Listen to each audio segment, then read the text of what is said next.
What's going on, football fans? Welcome to a Saturday edition of Back Your Play with Q. As always, I'm your host, Rich Quinones, as we take a look at week 13 already, or week 12 already. I don't know. The weeks just fly by in the NFL. We'll call week 12 as we prep for week 13 next week of the NFL season. We're powered by our good friends over at Play It Again Sports, fresh roasted coffee. I'm so discombobulated because of the news that Daniel Jones gets released by the New York Football Giants, but that's okay. We will work through it on this Saturday edition of BYP. Don't forget, in the show link and the notes, 20% off. BYP20 is your promo code for your first purchase of fresh roasted coffee. And with that, never discombobulated is our good friend, host of Lloyd Vance's Insider Football on 1029 FM The Game.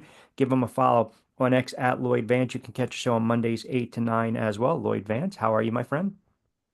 Doing great. Excited for Sunday's action, and we're starting to really sort out who the pretenders are and the contenders around the league. Yeah, I think for some teams, they probably wish it was a week 12 or week 13 or week 14. We'll get into some of our marquee matchups in a moment. It just shows you how fast the NFL season flies by. And for those that are just joining us, yes, it is indeed a week 12, which kicked off with Cleveland's snow win against the Steelers on Thursday night, 24-19. All right, let's get into a couple of reports going on with Aaron Rodgers. We'll get into that. But yesterday, the big news that was coming down out of New York. We talked about it during my mono on the Drive with Q yesterday on 1029 FM. The game, the releasing of Daniel Jones and Daniel Jones going to the Giant Brass, requesting his release. I think there's so many layers to peel with this, but I think ultimately he wanted to do right by the organization. The organization wanted to do right by him. But as we take a look back, when you look at the Daniel Jones era, was it average? Was it a failure, or was it mismanaged? I think it was mismatched, Q, and unfortunately for him, he had to go through a couple head coaches and a couple general managers, and he just was like an ill fit. And I remember, you and I have been talking so many years. I remember when he was drafted, and I was like, you know what? I watched him at Duke, solid player, but he was probably a little overdrafted when they grabbed him, 100%. and he's thrust in a situation, biggest market in National Football League, and he played pretty well in spots here and there, ran the ball well effectively, but he always had the fumble problems. And then we know in 2022, that was his great season. He had the big playoff win. They said, okay, this is our guy. They give him at the time a huge contract, $40 million per season, and they move forward from there. But it just never worked, particularly with the injuries and offensive line. Um, it was surprising though that they let him go at this point in the season.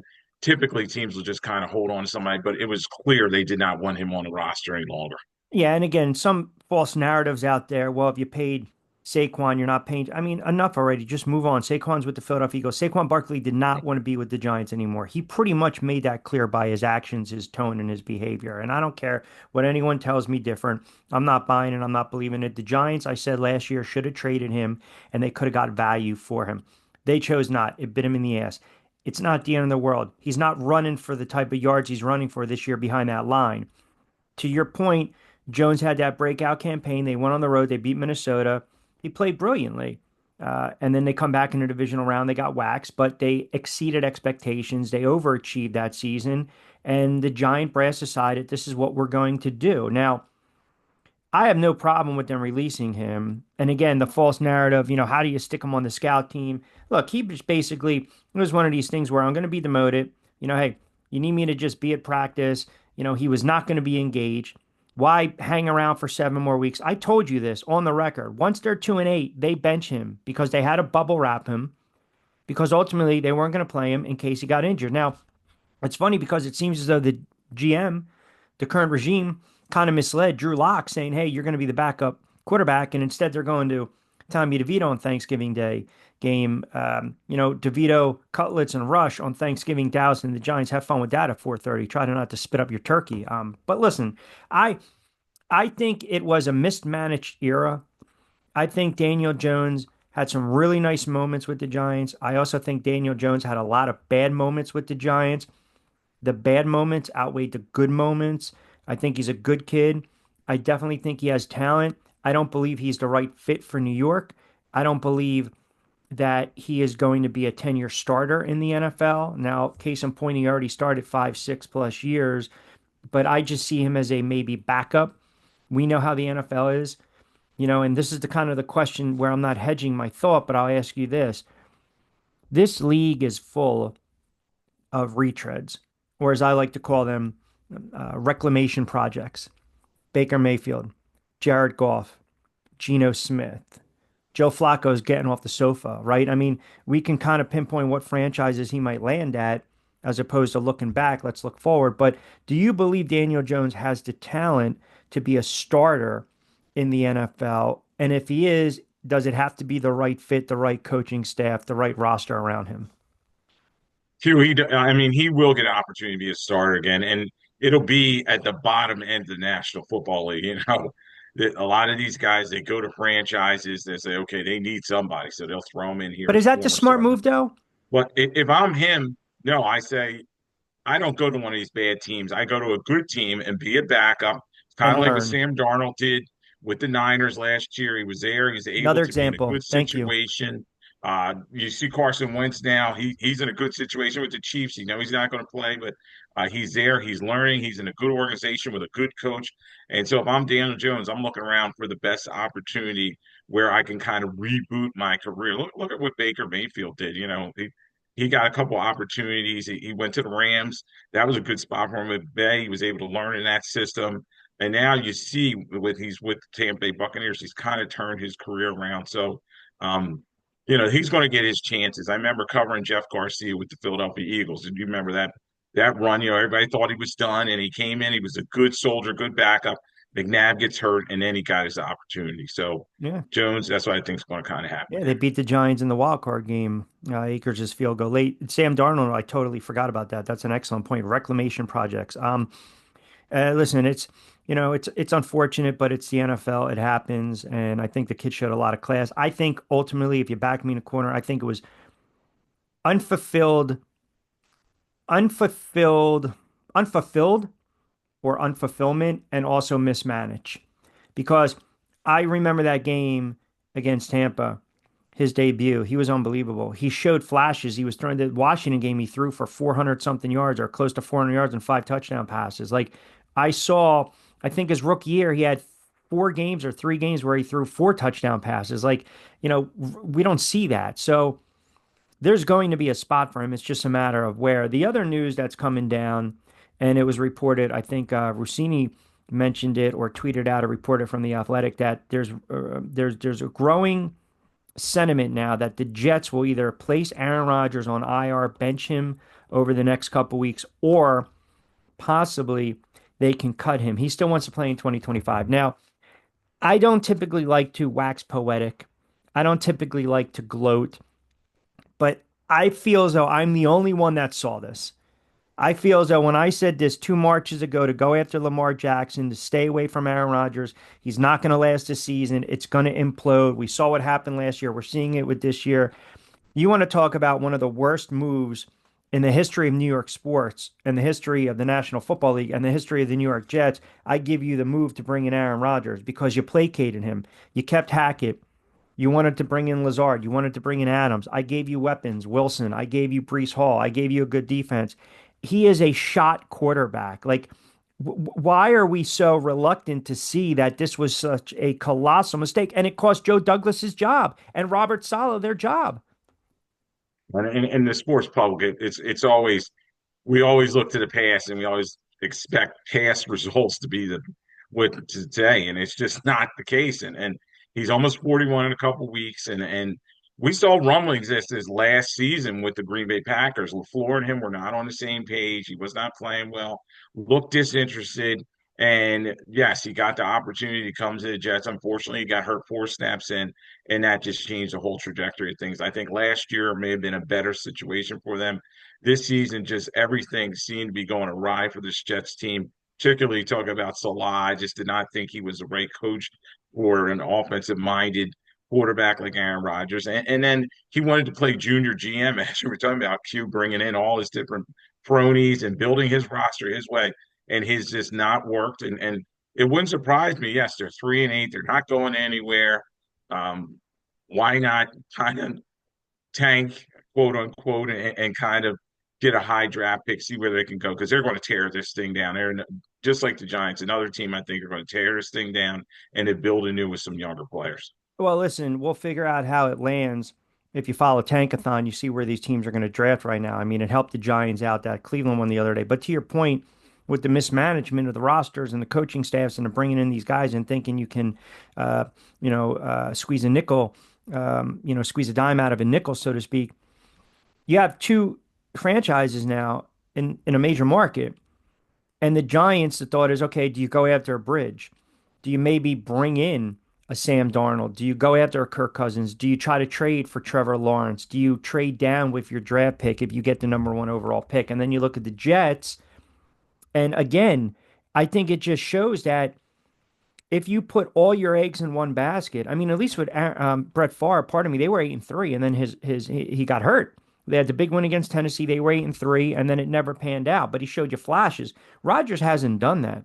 Um, I just feel it would be hilarious if Daniel Jones goes to the Jets next year and the Giants turn around and get Sam Darnold. I mean, would you prefer a bridge and then building around that bridge quarterback? Because I believe anytime you have to go through a bridge quarterback, that is the telltale sign that you are rebuilding, period. Because you're looking to get assets and acquire talent and maybe a high draft pick.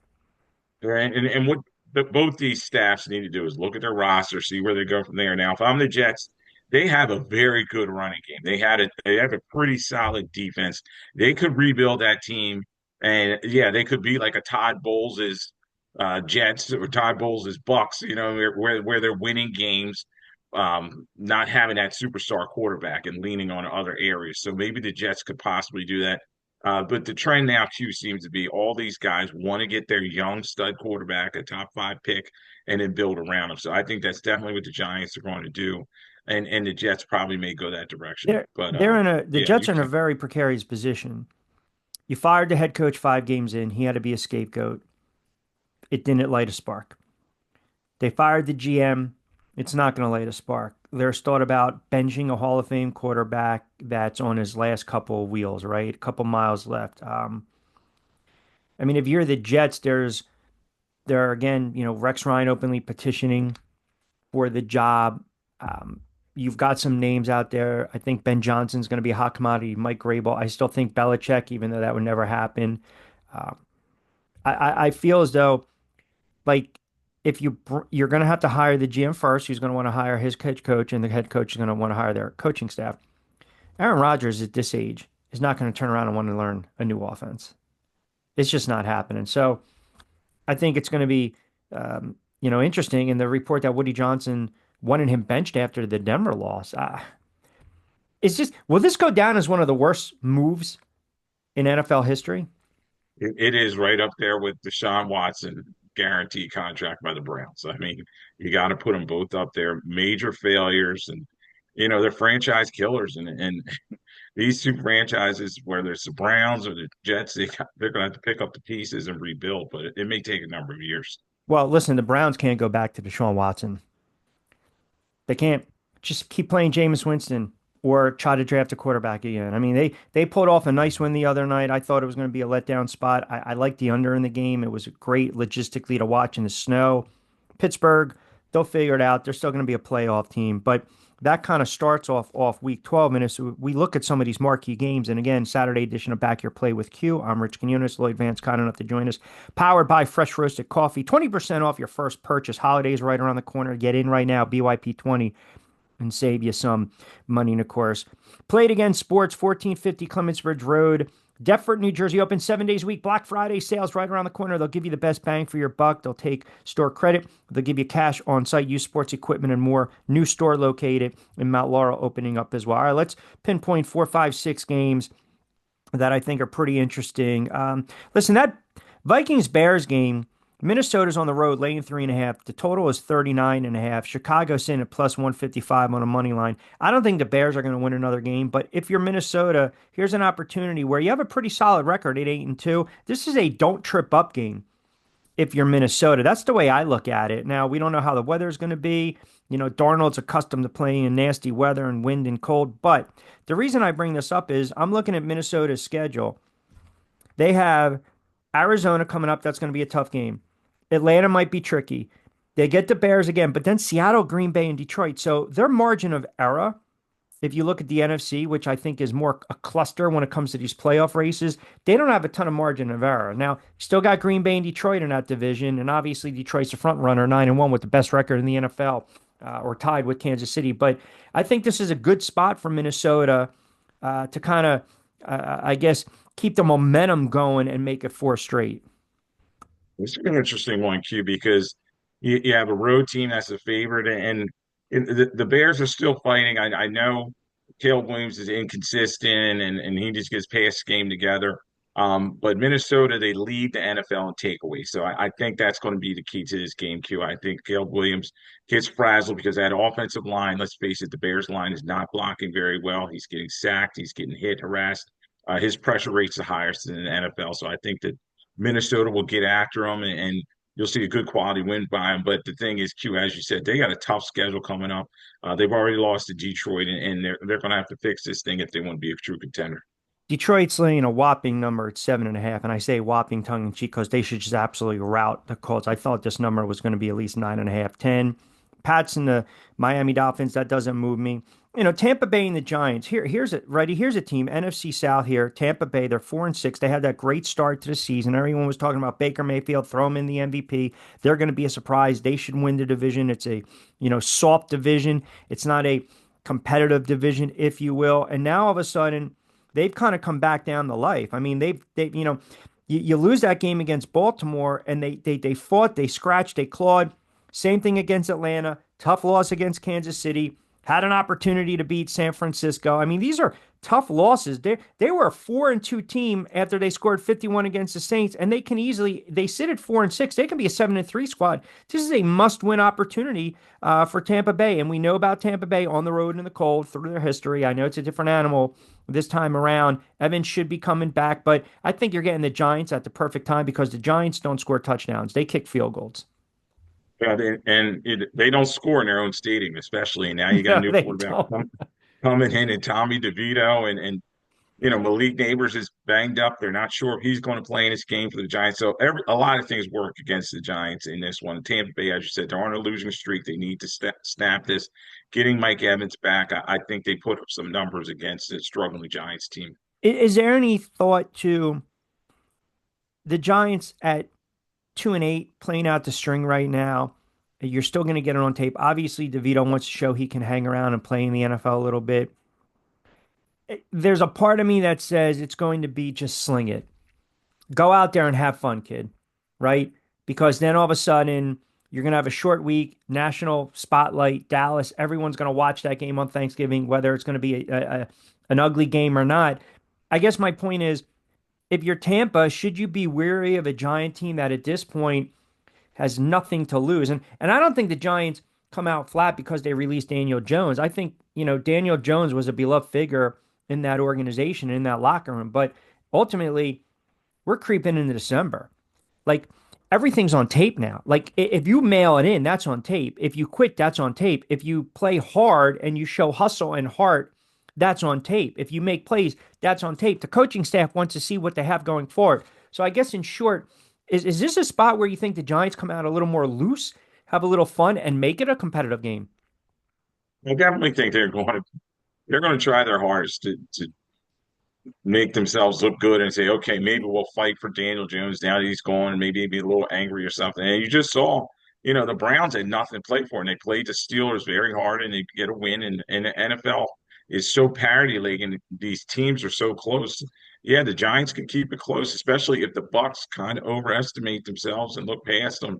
But this is a huge game for them. And don't forget, the Giants still have some guys on defense, particularly Dexter Lawrence and that pass rush.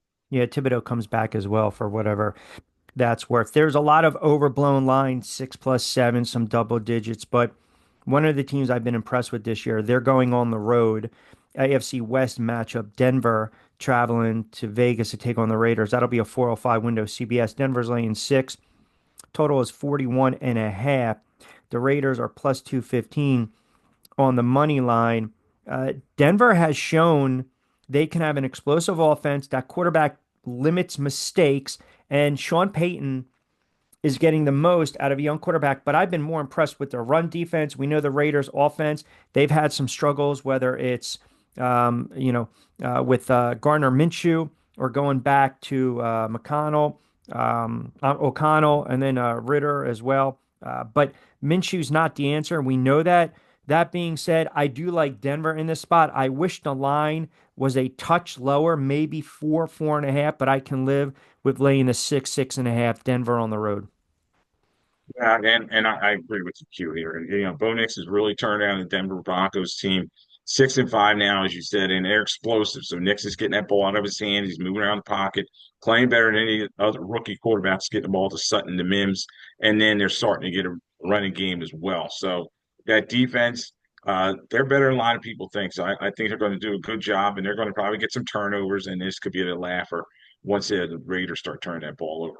Yeah, I mean, you look at the game that they lost to Baltimore, they got humbled, but defensively, they kept the Saints in check 10 points. Carolina check in 14 points. Kansas City, they only gave up 16 points to Kansas City. The Chargers, they only gave up 23 points. They just blasted Atlanta. They put up 38. The reports and what I'm hearing from guys out in Vegas about the Raiders, that's a fractured locker room. Antonio Pierce has lost that team. They're basically just mailing it in right now. So I do like Denver to kind of run away in the second half with that game. Then you've got the 425 national window Fox, Green Bay and the Packers, Green Bay and San Francisco, and then Arizona and Seattle, which we will get into in a moment. San Francisco, we thought going into the season they would be a team that can contend in the NFC. Detroit, Green Bay, Philadelphia. It just hasn't panned out for San Francisco. Now Purdy's banged up. They've dealt with some injuries. Is it possible that a Super Bowl loss slash hangover has really derailed this team? And also losing Christian McCaffrey early on in the season has really hurt Yeah. this offense. Is Shanahan on the hot seat?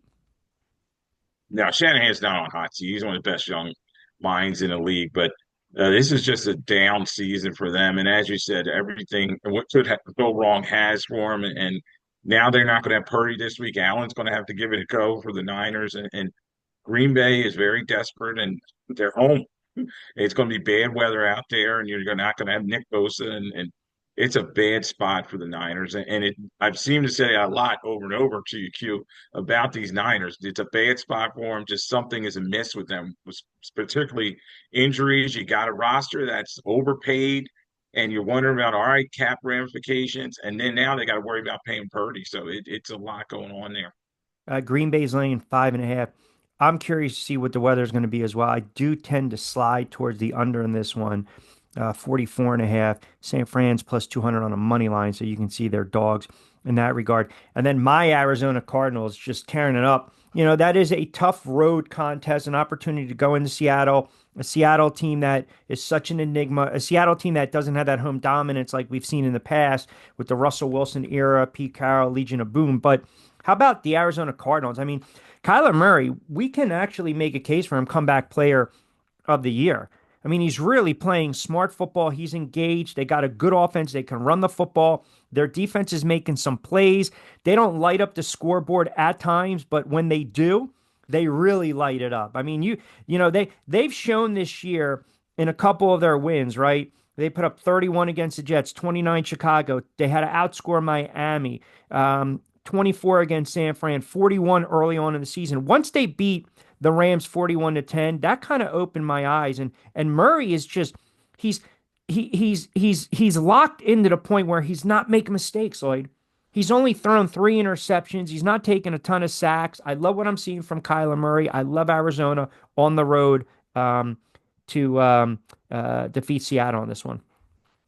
Murray is the guy that is right in the mix for that Offensive Player of the Year award right now, and maybe outside chance at MVP. We'll see. But this is a key game for them, Q.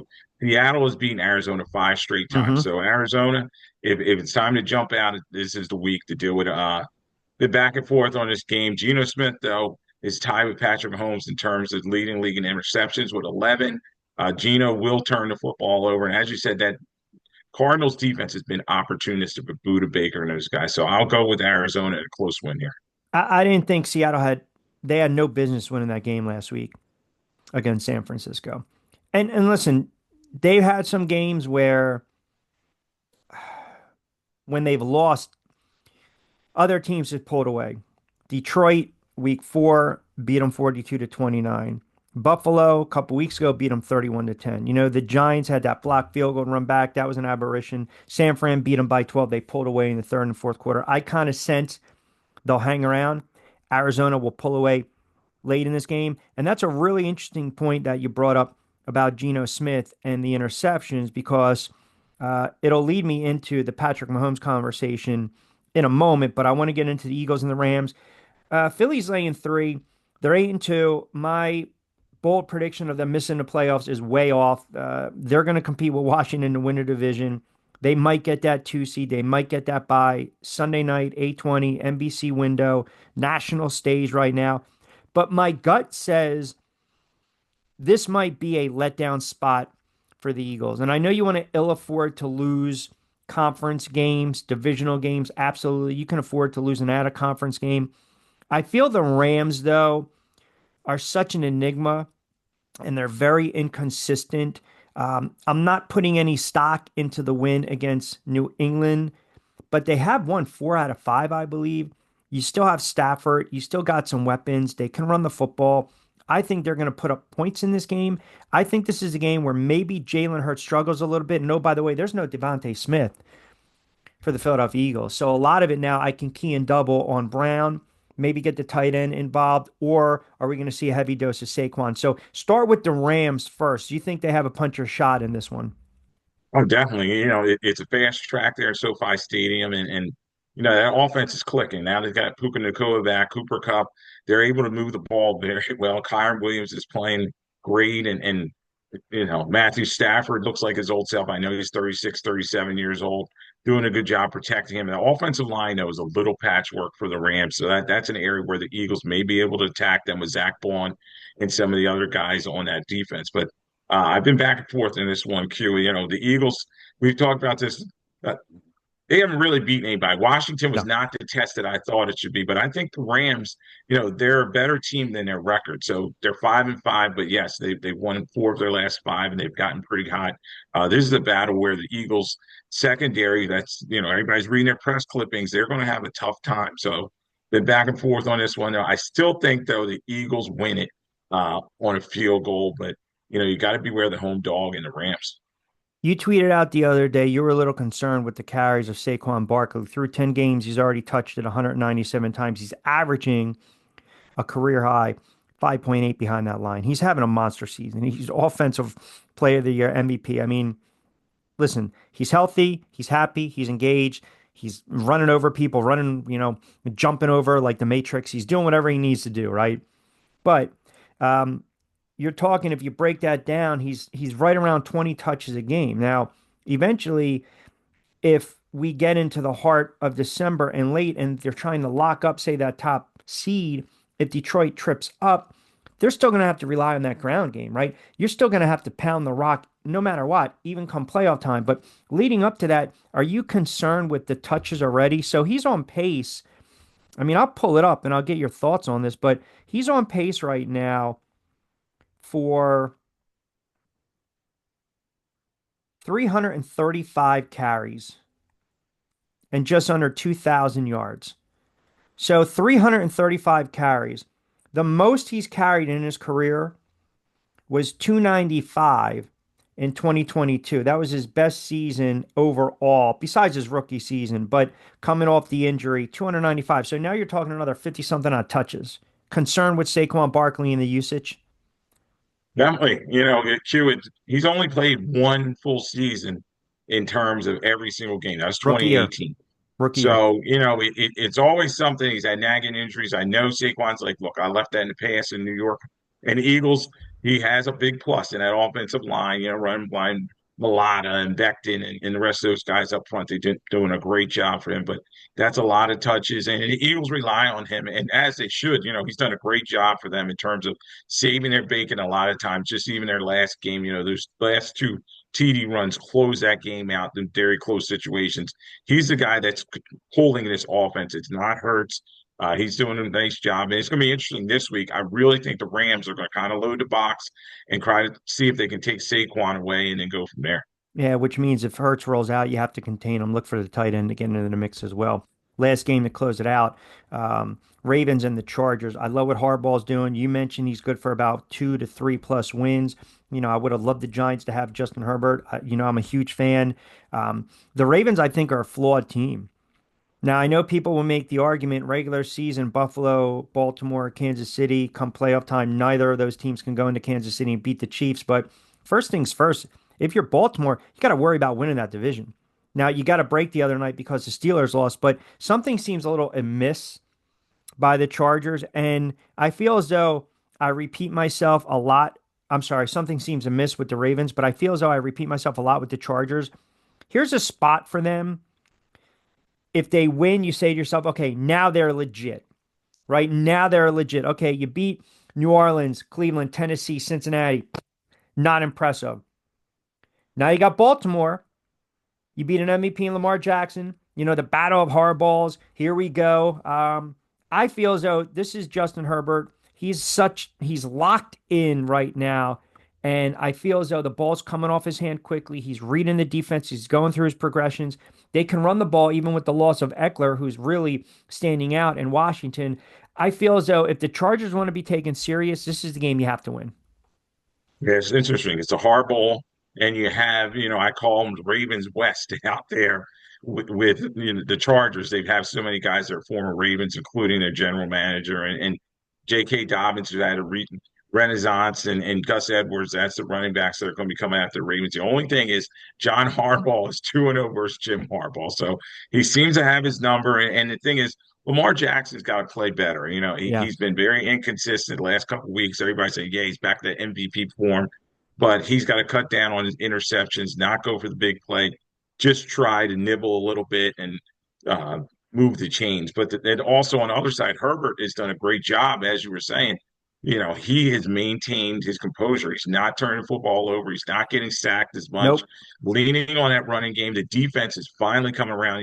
Derwin James and Bosa, all those guys they gave those big contracts to are finally playing well for the Chargers.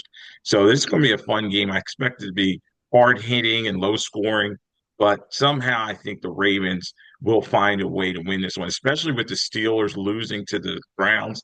They may say, you know what, this is their chance to kind of move up in the standings, but also this is a prove it situation for the Chargers. I'll go for the Ravens in a close one. Maybe Tucker finally redeems himself after such a bad week last week. Yeah, well, the Ravens are laying 3 in this one. I like the Chargers with the points. Herbert's been sacked 23 times. So if you look at his last couple games, to me, what stands out is that aside from, I think it was the Cleveland game, and everyone gets, to the quarterback. I think he was sacked 6 times. He's not turning the football over. He hasn't thrown an interception since September 15th against Carolina. But this is a game where if you want to be an AFC contender, you got to beat Baltimore, which leads me into this. You mentioned before Geno Smith and Patrick Mahomes leading the league in interceptions. I feel as though we're not having a conversation enough about Patrick Mahomes. Is it just he tries to extend the play too much? This is who he is. Is it also the offense really? I look at Kansas City, and maybe this is the get right game where they just absolutely hammer the Panthers, where they just absolutely just destroy the Panthers. But you go back to that Buffalo game, and some of the decision making was really poor. And obviously, defensively, they had the gaps late. Josh Allen ran wild. We saw in the big play the touchdown, and Buffalo wins at 30-21.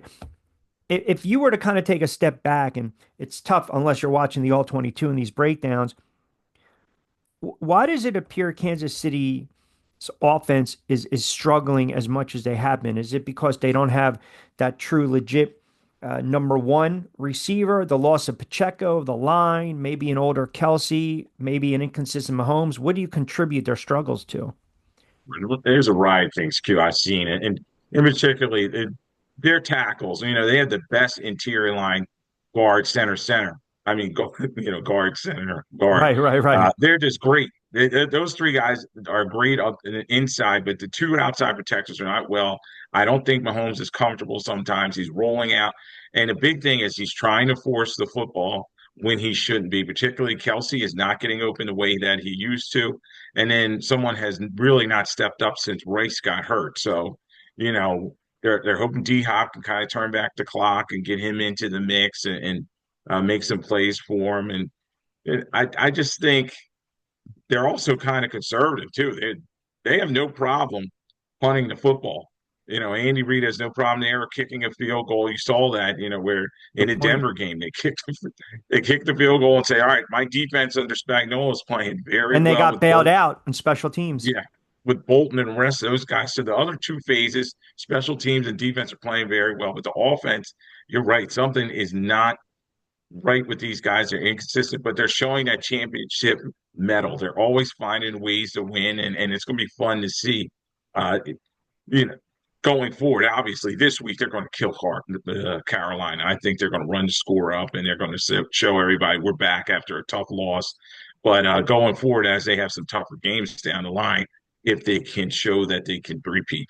One thing we know when we get to this point of the season, teams will be making those business decisions, right? So you start to look at these first half lines, and you got these games that are 7 to 10 points. If the first half lines for the road favor to sit in a 3-4, grab it because eventually they're going to rip through in the second half. So there's a look at week 12 of the NFL in this edition of BYP powered by Fresh Roasted Coffee and Play It Again Sports. Lloyd Vance, kind enough to join us. You can catch him every Monday night, 8 to 9 with Lloyd Vance's Insider Football. Give him a follow on X as well at Lloyd Vance, Facebook. And of course, he always joins us on BYP with Q and the Drive with Q on SR 1029 FM The Game. All right, my friend, we will be recapping a week 12. We'll start to look ahead to Turkey Day. Of course, we'll give out our Jive Turkey Awards as we typically do on the annual basis. And then we got 3 on Thanksgiving. And hopefully people are still awake for some of these games. But I always appreciate you jumping on board. Enjoy your college football on this Saturday. And of course, your NFL Sunday on Sunday. Thank you, my friend. All right, Q, thanks for having me on.